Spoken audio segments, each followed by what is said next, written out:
அஸ்ஸலாமு அலைக்கும் ஃப்ரெண்ட்ஸ். இன்றைக்கி வெந்தயம் மட்டன் கறி நல்ல கமகமன்னு வாசனையாக இருக்கும். வாங்க அது இப்படி பண்ணலாம் பார்க்கலாம். ஒரு கடாயில் கொஞ்சம் எக்ஸ்ட்ராவாக எண்ணெய் ஊற்றிக்கலாம். ஒரு 1/2 ஸ்பூன் வெந்தயம் போட்டுக்கலாம்.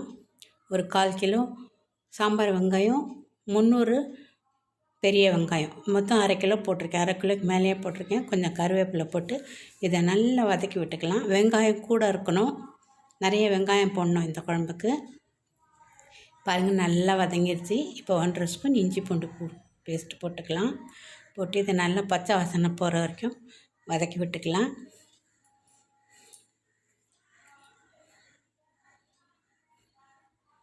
நல்லா வதக்கியாச்சு. இப்போது இல்லை 1/2 ஸ்பூன் மஞ்சப்பொடி போட்டுக்கலாம்.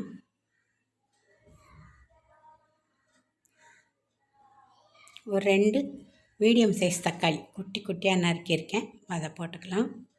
தக்காளி கம்மியாக போட்டால் போதும். 1 ஸ்பூன் சீரகப்பொடி, வறுத்து பொடி பண்ண சீரகப்பொடி. 1/2 ஸ்பூன் மிளகாப்பொடி. 1 ஸ்பூன் தனியாப்பொடி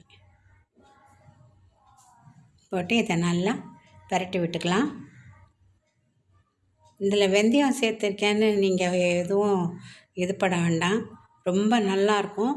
ஒரு சின்ன கசப்பும் இருக்காது. மனம் அவ்வளோ நல்லாயிருக்கும். இது சைதாப்பேட்டை மெட்ரோ ஹோட்டலில் கொடுக்குற கறி குழம்பு. இது ஸ்பெஷலாக விற்கும் தனியாகவே. பாருங்கள், வேக வச்ச மட்டன் இதில் சேர்த்துக்கலாம்.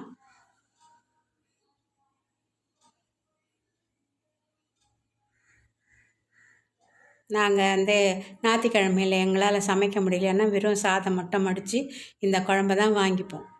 ரொம்ப சூப்பராக இருக்கும். இப்போ நல்லா இதை கலந்து விட்டுக்கலாம்.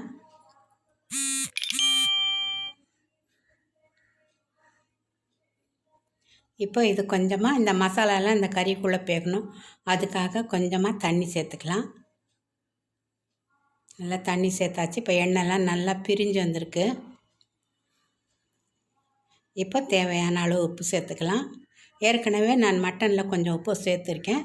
நம்ம பார்த்துட்டு சேர்த்துக்கலாம் எவ்வளோ வேணும். இப்போ இன்னும் கூட கொஞ்சம் தண்ணி, ரொம்ப கெட்டியாக இருக்குது, இன்னும் கூட கொஞ்சம் தண்ணி சேர்த்துக்கலாம். சேர்த்து இதை நல்லா கொதிக்க விட்டுக்கலாம். எண்ணெய்லாம் பிரிஞ்சு வரட்டும். பாருங்கள், எண்ணெய்லாம் பிரிஞ்சு வந்துருச்சு. இதில் 2 ஸ்பூன் வெல்லம் சேர்த்துக்கலாம். செஞ்சு பாருங்கள் ஃப்ரெண்ட்ஸ். எப்போ மட்டன் எடுத்தாலும் இப்படி தான் பண்ணுவீங்க. அவ்வளோ நல்லாயிருக்கும், அவ்வளோ வாசனையாக இருக்கும், ரொம்ப சூப்பரான டேஸ்ட்டில் இருக்கும். எண்ணெய்லாம் நல்லா பிரிஞ்சு வந்துடுச்சு. மேலே கொத்தமல்லி தூவி இறக்கிடலாம். கருவேப்பிலையும் கொஞ்சம் போட்டுக்கலாம். அவ்வளோதான் ஃப்ரெண்ட்ஸ். பிடிச்சிருந்தா லைக் பண்ணுங்கள், கமெண்ட்ஸ் பண்ணுங்கள், பெல் பட்டனை அழுத்தி சப்போர்ட் பண்ணுங்கள். நன்றி, வணக்கம்.